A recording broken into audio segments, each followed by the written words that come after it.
no le den la espalda. Ángel revolucionario. En el 83, buenas noches, en el 83 yo vivía una estudiantina maravillosa. Siempre digo que me encantaría pedirle a mi querido Randazzo que nos saque 10 años del documento a los que tenemos más de 45 para que nos blanqueen esos 10 años que no vivimos por la dictadura. Y entonces fuimos estudiantes de grande, ¿no? Ya a los 20 y pico, casi 30, estaba muy emocionado con la llegada de la democracia de Alfonsín. El señor que esta noche me acompaña fue un emblema de la cultura en esa época, del arranque de la cultura popular, junto a mucha otra gente. Y para los que militábamos y éramos tan felices, cuando lo veíamos en los reportajes, veíamos sus libros, era palabra de Dios. Así también García Hamilton, un gran amigo mío que se fue. ¿Cómo no?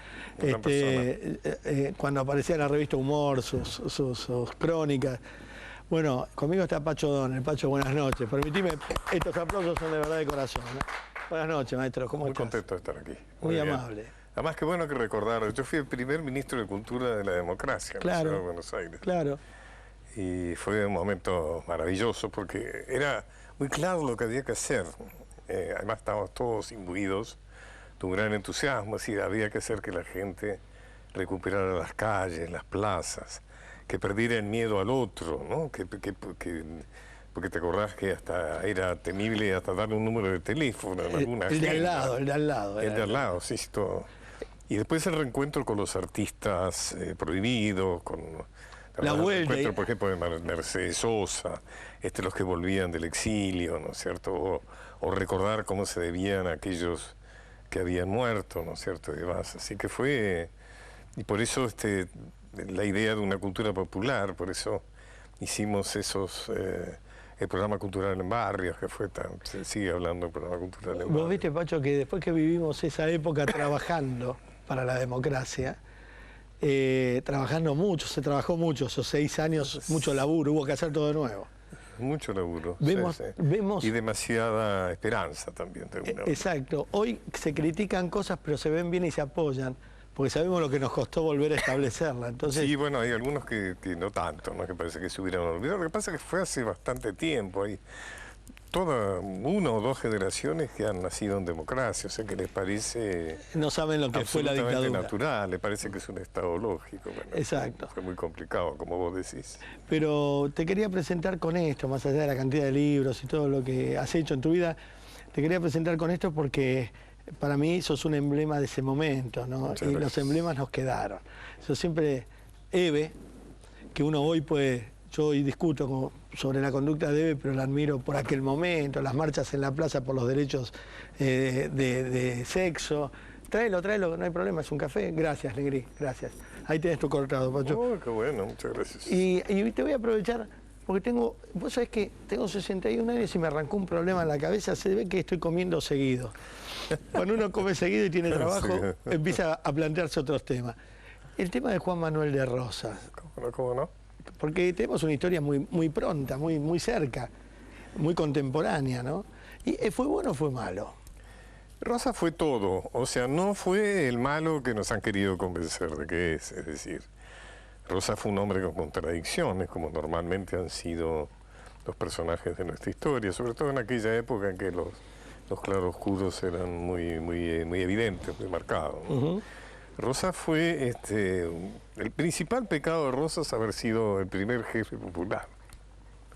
Y eso en nuestra historia, que es una historia escrita por la oligarquía porteñista, ¿no es cierto?, por aquellos que querían un país sometido a las economías y a las culturas europeas en aquellos tiempos, etc.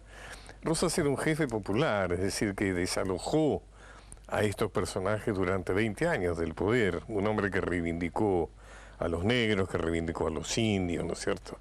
Un hombre que fomentó el federalismo, ¿no es cierto?, que era lo que no querían los unitarios, ¿no es cierto?, los doctores porteños. Los oligarcas.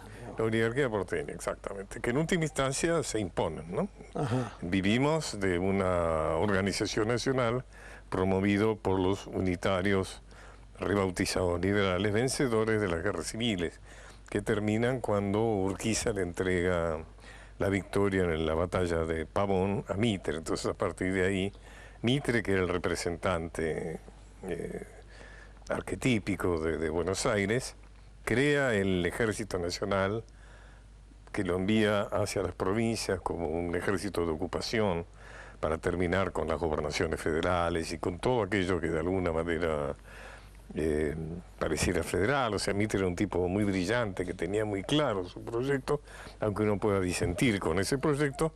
Y lo otro es escribe una historia, él mismo escribe una historia que justifica y que de alguna manera sirve para sostener ideológicamente ese proyecto, ¿no es cierto? Entonces por eso aparece lo que nosotros llamamos la historia oficial, ¿no? Que es la historia, por ejemplo, que se ha ocupado de tratar de matar a Rosas en la memoria colectiva, con la tiranía. Porque no lo pudo, claro, tirano sangriento, esas cosas, ¿no? Sí, bueno, yo tengo una disquisición en la cabeza, porque a mí me gusta Sarmiento, ¿no? Y a Rosas Sarmiento no le gustaba, eran antagónicos. Los dos eran antagónicos, sí. Más Sarmiento, Rosas le reconoció méritos a Sarmiento. Sarmiento fue un enconado y eficaz enemigo de Rosas, ¿no? Claro. Sarmiento fue un representante muy claro de los intereses porteñistas, ¿no? El profeta de la Pampa, le decían, a pesar de que había nacido en los Andes sanjuaninos, ¿no es cierto? Ahí tenés otra figura, Sarmiento, un tipo con contrastes, pero tenía, capaz de cosas maravillosas y de cosas deleznables. Un loco.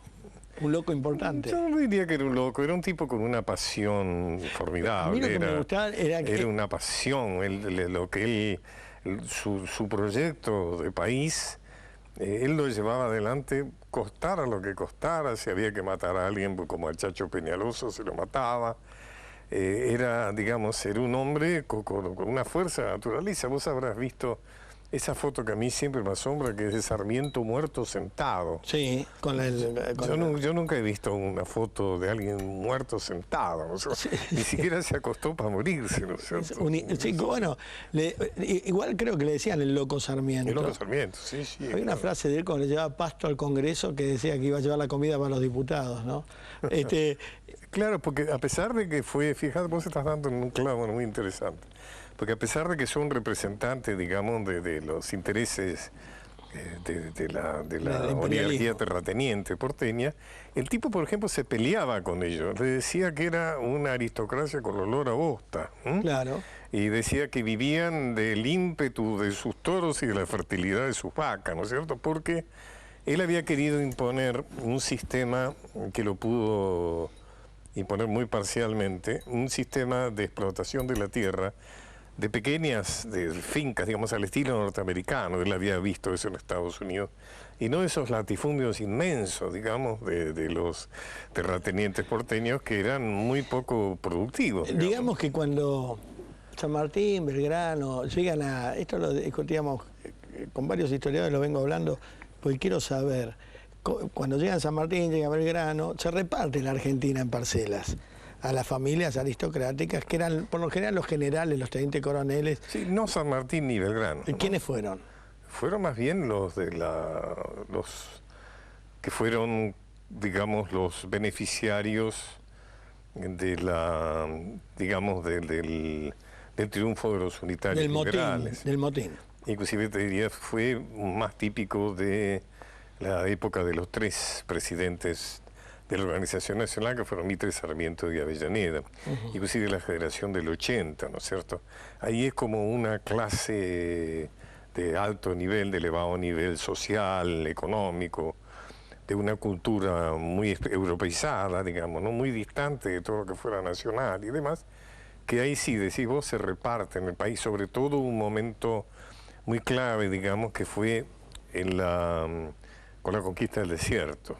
O sea, una de las cosas reprochables de la conquista del desierto es que para financiar la conquista se habían vendido por anticipado tierras a precio muy vil, por ejemplo, en el Club del Progreso, en el Círculo de Armas, donde se juntaban los dueños del país, y se compraban 100.000 hectáreas, 200.000, un millón de hectáreas, que luego, una vez conquistado lo que se llamó el desierto, que el desierto no tenía nada. Primero porque estaba habitado, pero de esa forma se le negaba la condición humana a los pueblos originarios. Y segundo, que la tierra es muy fértil, ¿no es cierto? Era la pampa lados, húmeda, claro, tenemos un país los valles maravilloso. patagónicos, etcétera. ¿Por qué no se le explica así a los chicos en los colegios, Pacho? Porque también los radicales tuvimos a cargo la cultura, después, bueno, el menemismo, hoy, pero veo que sabemos muy poco, yo sé poco de historia. Yo creo que no es que se sabe poco, sino que se sabe mal. Es decir, exactamente. los programas de estudio están muy teñidos de esta orientación de la historia oficial, que no es una historia atractiva, es una historia muy deformada, donde hay gente excesivamente exaltada. O sea, Rivadavia es un tipo lo suficientemente polémico como para que no merezca tener la avenida más larga del mundo, digamos, ¿no? ¿Por qué, Pacho? En Buenos Aires no hay una sola calle con nombre de caudillos, por ejemplo, que fueron caudillos los grandes gobernadores provinciales, pero lo que pasa es que eran los defensores del federalismo, muchos de ellos los seguidores de Artigo, y siguen castigados. Ahora recién le han puesto el nombre de Rosas a una estación de subterráneo. Te voy a contestar ahora la pregunta. Pero no vas a encontrar calle Estanislao López, el santafesino, gran gobernador de Santa Fe, Juan Bautista Busto, el primer gobernador de Córdoba, Francisco Ramírez, Enterriano, Felipe Varela, Chacho Peña. No hay calles, que siguen castigados, ¿me entendés? Como si no hubieran peleado nunca, ¿no? Como si no hubiera terminado la guerra, claro. A lo mejor porque Vos no... preguntabas lo de Rivadavia. Sí. Rivadavia es un personaje muy típico del porteñismo. Es decir, Rivadavia era un tipo que quería hacer de la Argentina, más que de la Argentina de Buenos Aires, una ciudad británica. Él había estado exiliado cuando cae el primer triunvirato, el cual era el hombre fuerte. Se exilia en Europa, en Inglaterra, y ahí, entre otras cosas, se hace masón. Y cuando vuelve con un proyecto de europeización de su patria, digamos, ¿no? Entonces,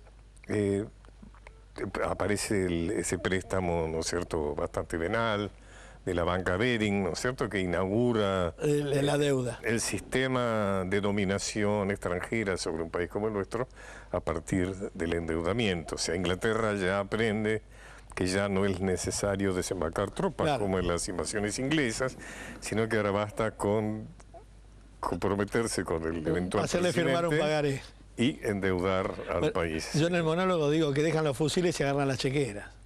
Exacto, exacto. Sí, nunca terminó. Con la complicidad, no, sigue siendo hoy, digamos, ¿no? Fíjate vos el problema que tenemos con los fondos buitres y demás, es lo mismo, o sea, ¿no? Pero sabés que se explica mal. Yo creo que si no explicas desde ahí, creen que los fondos buitres son un capricho de los últimos 20 años. Y no es así. Es así, muy buena observación.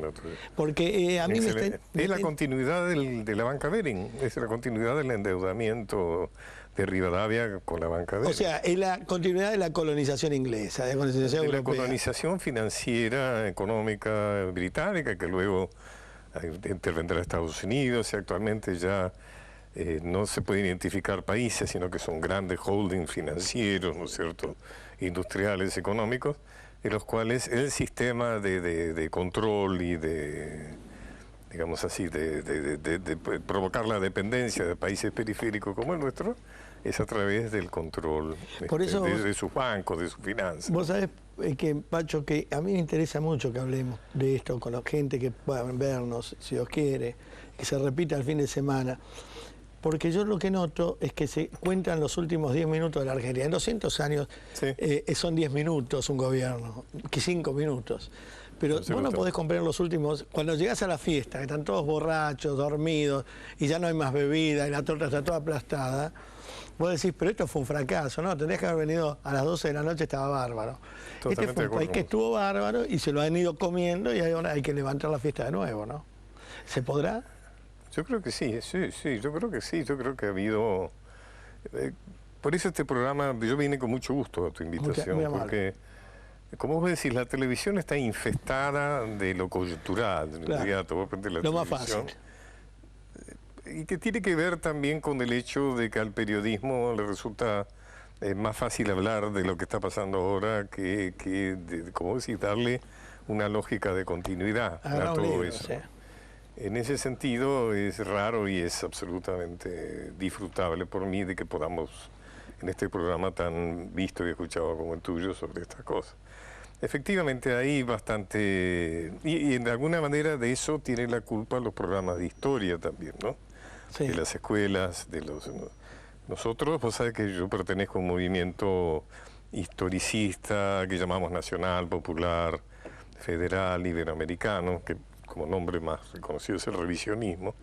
Estamos tratando de incidir en los programas de estudio, ¿viste? Hasta ahora no hemos tenido muchos logros en otros sentidos, pero queremos modificar. No es que los profesores son malos, los profesores son buenísimos de historia. El problema es la historia que están obligados a enseñar. Claro. Que una de las características es la que vos acabas de señalar. O sea, las cosas hay que enseñarlas en función de su continuidad.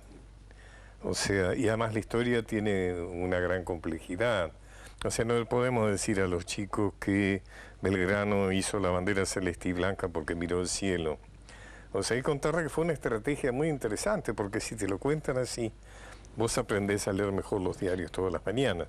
Porque fíjate vos que Belgrano estaba en la línea de los revolucionarios de Mayo, que todavía no se animaban a decir que querían la independencia. Exacto. Y entonces decían que en realidad habían tomado el poder para devolvérselo a Fernando VII cuando saliera de la cárcel napoleónica. Entonces Belgrano se encuentra con que está dirigiendo el ejército del norte, sabe que va a tener que pelear con el ejército realista que baja de Lima y no tiene bandera. Es decir, no, es ridículo que los dos combatan con la misma bandera. Belgrano crea una bandera española, crea la bandera con los colores borbónicos, o sea, Fernando VII era Borbón, y entonces crea la bandera. Vos fíjate cuando llegues a tu casa el retrato que le hace Goya a Fernando VII y vas a ver que la está banda cruzado por una banda que es la bandera argentina. Y entonces él crea una bandera borbónica. Ahora parecería que hay vergüenza de decir eso, ¿no? No, eso indica una estrategia política muy interesante, ¿no es cierto? que era, si ganamos para España. Que era el hecho de que todavía no se sentían fuertes para gritarle al mundo que lo que querían era la independencia. Todavía éramos muy se chicos. sentían con profunda debilidad, ¿me entendés? Entonces, para disimular, crean una bandera como si fuera española y de esa manera pueden... Yo tengo un documento en mi casa que es de 1813, el segundo triunvirato, donde el encabezamiento es en honor al rey Fernando VII, rey de España, etc. En 1813 todavía Se le rendía pleitesía por la duda. Y la bandera esta de Belgrano recién fue izada en el fuerte de Buenos Aires en 1815. Es recién el momento en que se asume que esa es la bandera nacional. Bueno, pero todo eso te indica un proceso donde fue necesario estrategias, viste, muy... Fíjate, Pacho, una cosa, son detalles que yo miro de la historia reciente y de esto que vos me contás, porque todo tiene que ver con todo, como decía Carl Sagan, todo tiene que ver con todo. Cuando llega Lady Di a la Argentina, después de la guerra de Malvinas, se la recibe ¿Cuándo como... llega, perdón? Lady Di. Sí, correcto. Se la recibe como una princesa, se la lleva a pasear, sí. Y hasta con miedo y genuflexión, los políticos la saludan, sí, absolutamente. Cuando era una invasora que no tendría ni que haber bajado en Ezeiza. Absolutamente. Y yo veía eso y me da vergüenza ajena. Y esto que Lo vos que decís... pasa es que, como decíamos recién, el dominio inglés, digamos así, de los fundamentos financieros, económicos, se acompañó también por un esquema cultural, de impregnación cultural, de colonización cultural, para decirlo mejor. Entonces, yo me acuerdo que en plena guerra de las Malvinas uno veía películas inglesas. Claro. Por ejemplo, Carrozas de Fuego, me acuerdo haberla visto, que era una película, no sé si la recordás. Por supuesto, la de los que era una tipos que corrían. exaltación del honor y del coraje británico. Por supuesto. En plena guerra de Malvinas. O sea, es como que no podíamos Pero imagínate, yo tengo un hermano... convencernos de que estábamos peleando contra aquellos a los cuales nuestras clases dirigentes han admirado toda la vida y han querido ser como ellos. Pero, bueno, sin ir más lejos, yo tengo un hermano peleando en Malvinas, que murió, mi único hermano, y yo me acuerdo verlo... ¿Murió en Malvinas? Sí, murió acá por las heridas de Malvinas, murió con bajón. Mira vos. Y yo me acuerdo estar desesperado escuchando los comunicados hora a hora y seguir la guerra paso a paso, y verlo a Galtieri disfrazado de Patton.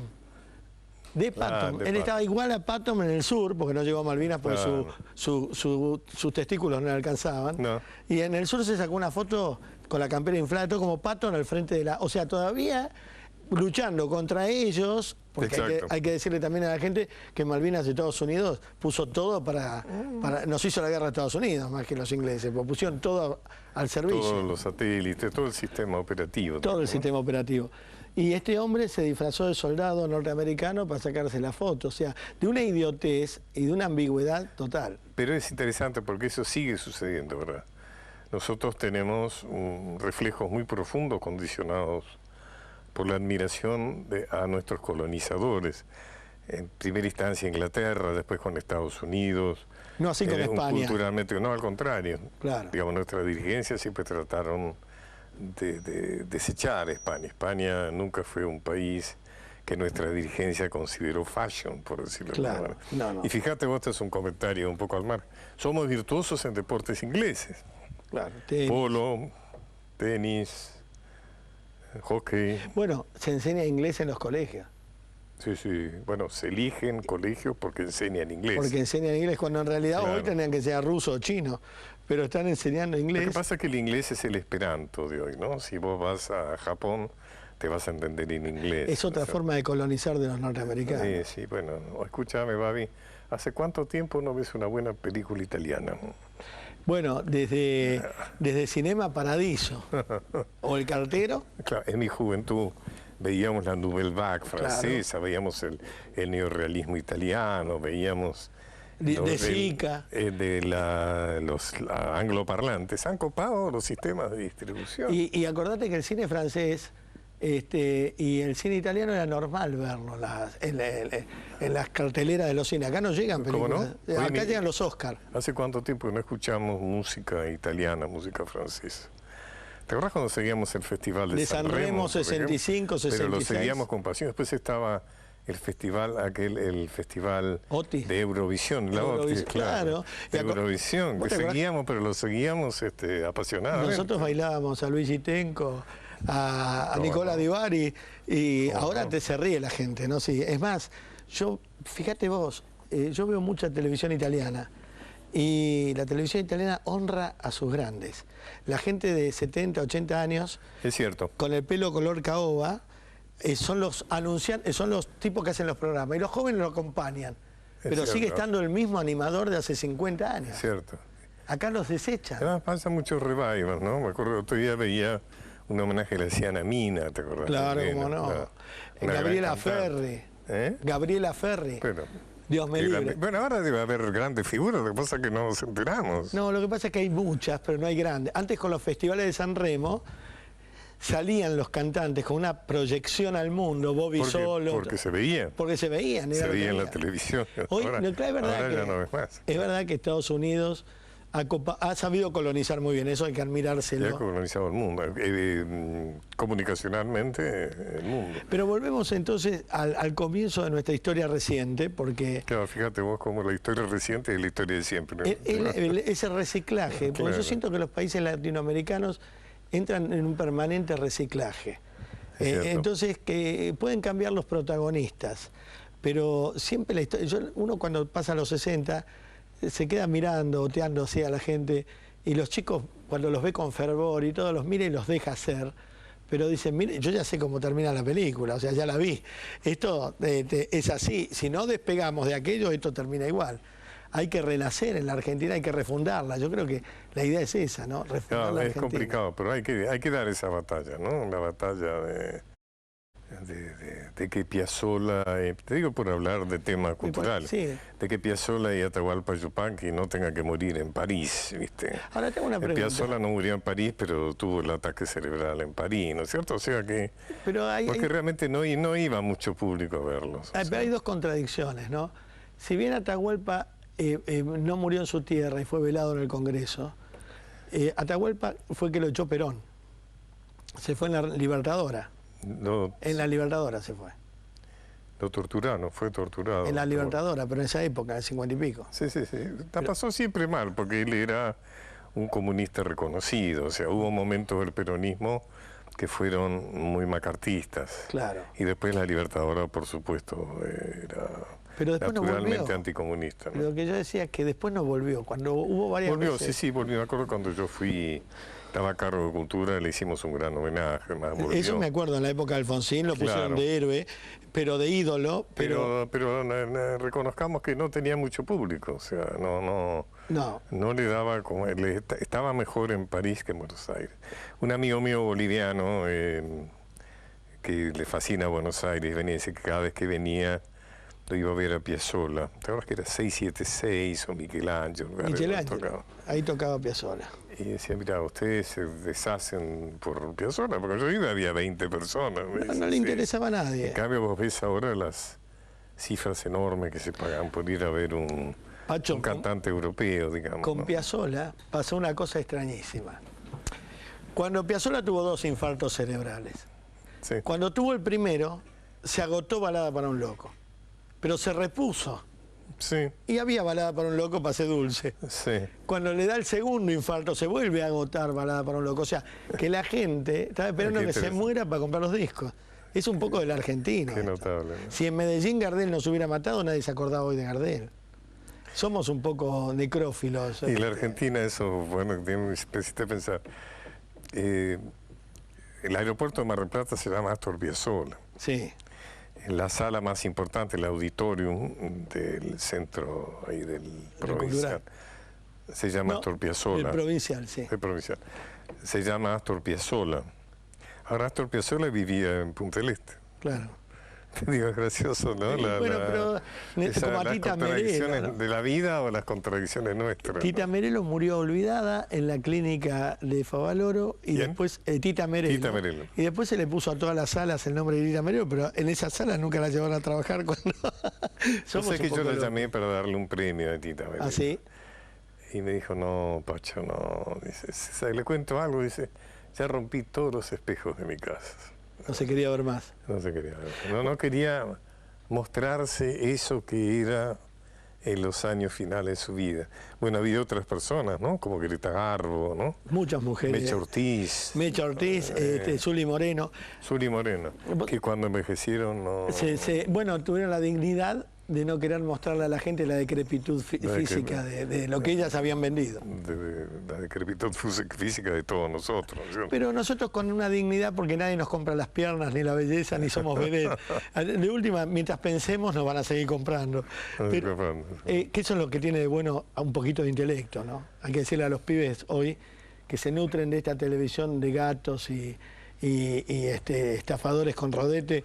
Si además nos engañan sobre la palabra éxito, ¿no? Claro. Que es tener éxito, ¿no? Como que el éxito no tiene nada que ver con el estudio, con el saber, con el esfuerzo, ¿no? Es otra cosa. El éxito se alcanza. El llegar no importa cómo. Sí, claro. El llegar no importa cómo. Exacto. ¿Sabés que estábamos hablando, se me va, del tema de Tita Merelo, las figuras y las estrellas?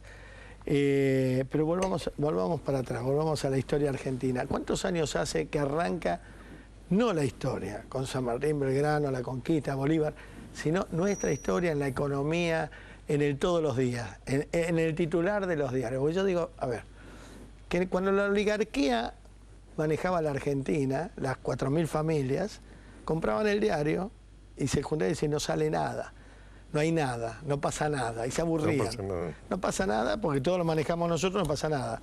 Hasta que pusieron a alguien a administrar, un presidente, y empezaron a pasar cosas y tuvieron a quien putear. ¿Cuál es ese momento en que empiezan a putear? Bueno, vos estás señalando algo que es claro. A veces cuando me dicen la historia se repite, yo digo, no, hay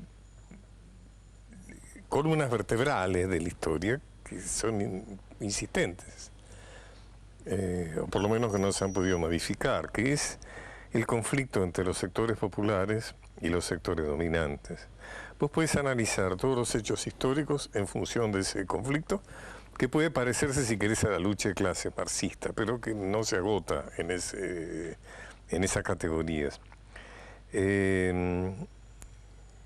Como vos decís, los sectores dominantes han dispuesto de su país de nuestro país durante mucho tiempo, a través de la violencia, del fraude, ¿no es cierto? En fin, te diría de los mecanismos más espurios, como si fuera lo más natural, ¿no es cierto? Vos decías hace un rato, bueno, disponían del país y se apropiaban de grandes terrenos como si fuera, De ni ellos. siquiera era considerado corrupción, ¿no es cierto? No. Inclusive la historia no dice que eran corruptos. Los señores, algunos no tenían nada y terminaron siendo grandes... Señores siendo feudales. Grandes feudales, exacto, señores Claro. feudales. Entonces, fíjate, ves que aparece nuevamente el tema de la historia. ¿Desde dónde mirás la historia? Si la mirás desde los sectores populares, que es lo que hacemos nosotros los revisionistas, o la mirás desde los sectores dominantes. Entonces yo me decía, bueno, dame un ejemplo. Tengo un ejemplo, por ejemplo, el centenario, la celebración del centenario, que para los sectores dominantes fue una fiesta, o sea, mostraban el Buenos Aires con sus palacios franceses, con su Teatro Colón, con sus avenidas, etcétera, ¿no? Pero si lo mirás desde los sectores populares, en el centenario, la gente, la grande mayoría, vivían horriblemente mal. Claro. Es decir, no había leyes sociales, así que el centenario transcurre con ley de sitio, es decir, con estado de sitio, digamos, ¿no? Por la prevención de que hubiera... O sea, el pueblo adentro y la oligarquía mostrando el país que querían ver. Hay un catalán aquí en Roca, que es un tipo muy interesante en ciertos aspectos, le ordena, digamos, le confiere la posibilidad de hacer un relevo de la situación social, económica de los trabajadores de las provincias. Y llega a la conclusión de que es una explotación inicua, les pagan con vales, duermen en el suelo, bueno, cosas muy, forestal, muy tremendas, que era la verdad. Entonces el tema de la historia está desde dónde contás la historia, ¿no? Lo contás desde... Yo a veces doy un ejemplo y digo, imaginemos una fiesta de alguna de esas revistas de fashion, digamos, ¿no? Entonces preguntémosle, por ejemplo, a alguna de estas señoras importantes, digamos, de moda, que va y le preguntamos cómo fue la fiesta. Entonces nos dice, bueno, estuvo muy bueno, la música era muy buena, los arreglos florales, además me encontré con tal y tal y tal, todo muy lujoso, yo llegué en una... Todo bárbaro. Todo bárbaro. Ahora, ¿sabe qué? Nosotros preferimos preguntarle al mozo. Claro, Al ¿qué mozo. vio? Al ¿Qué mozo, ¿cómo fue la fiesta? Y le va a decir, bueno, tuve que viajar 2 horas. Sí, tengo callos hasta plantados. llegar a la noche ya no había más colectivo, tuve que atravesar Es la realidad. un descampado. Claro, entonces, ¿cuál es la realidad de la fiesta? ¿No? Bueno, O sea, son las distintas visiones. por lo menos las dos son realidades. Los Pero- dos estuvieron en la fiesta. Pero incorporemos la visión del mozo. Y eso es lo que nosotros hacemos en la historia. Queremos incorporar, cuando hablamos del centenario, que la gente, la gran mayoría, vivían muy mal y que no participaron de la fiesta, al contrario, ¿no? La- Porque ya en esos tiempos, volviendo más estrictamente a tu pregunta, ya empezaba a haber sindicatos. Ya empezaba- Ahora vamos a hablar de los sindicatos. Esperá que tengo una tandita, vos sabés más que nadie de estos programas. Los inventaste vos. Lo que te quería decir es esto. Vos mirá como el juego, a mí me encanta hablar con vos y escucharte. Pero me entusiasmo mucho, ese es mi error. Yo con vos, con la gente que sabe me entusiasmo porque aprendo.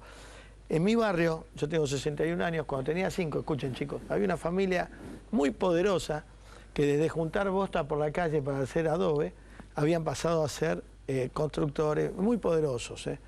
Entonces vivían espalda con mi casa, habían quedado en el mismo lugar, pero habían comprado toda la cuadra ellos, era todo de ellos, toda la familia ahí. Y tenían campos en Entre Ríos. Ajá. Vos decís dónde voy. Cuando alguno de los hijos de esa familia tenía que sexualmente debutar, que en aquella época o se iba a los prostíbulos, o se contrataba o el padre lo llevaba, le traían de Entre Ríos una sirvientita, escucha esto, o la hija de una sirvientita de 14, 15 años a trabajar, para que los chicos que- también debuten y después la mandaban embarazada a Entre Ríos. ¿Qué es esto? Hablamos del feudalismo ¿Cómo y no? el derecho de pernada. Hecho por nada. Nada. Mirá vos. Yo ya, Bueno, ahí tenés claramente dos clases, ¿no? Dos clases. después que ves esto, Una, ¿qué te claro. van a hablar de la igualdad? Sí, sí. Claro. Vamos a una tanda y volvemos. Aunque